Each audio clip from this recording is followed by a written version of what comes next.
मेरा सामान, पार्सल, कपड़े, बाइक और नई ली है पावर बैंक। अभी जो है ना 71 है तो 120 बोरी सीमेंट भी आ चुकी है। अस्सलाम वालेकुम दोस्तों, क्या हाल है? ठीक हो? उम्मीद करता हूँ आप सब खैरियत से होंगे। और मैं मोहम्मद शबाब और आप देख रहे हैं यूट्यूब चैनल ज़िद्दी व्लॉगर। तो मैं पहुँच चुका हूँ अपने न्यू काम पर। तो सीमेंट वगैरह सब कुछ जमा है, तो आप देख सकते हैं।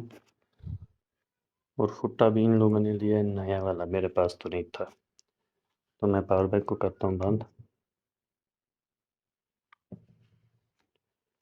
तो यहाँ पर जो है ना बहुत ही घर का मसला है, बहुत ही माना जहाँ हम घर बना रहे हैं तो घर के अंदर घर है। तो कोशिश करता हूँ आपको दिखाता रहूँगा साथ साथ काम। ठीक है, अभी जो मेरे सामने देखिए ईंट पड़ी हुई है। ईंट लाई अभी 10,000, तो और भी आएगी। इसके बाद हमें लगानी है 25 से 30,000 ईंट।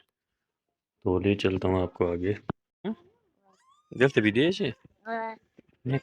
Balşan yiyorsa, şöyle yiyorsa. Rapors. Hala. Soka soka uड़ाशान।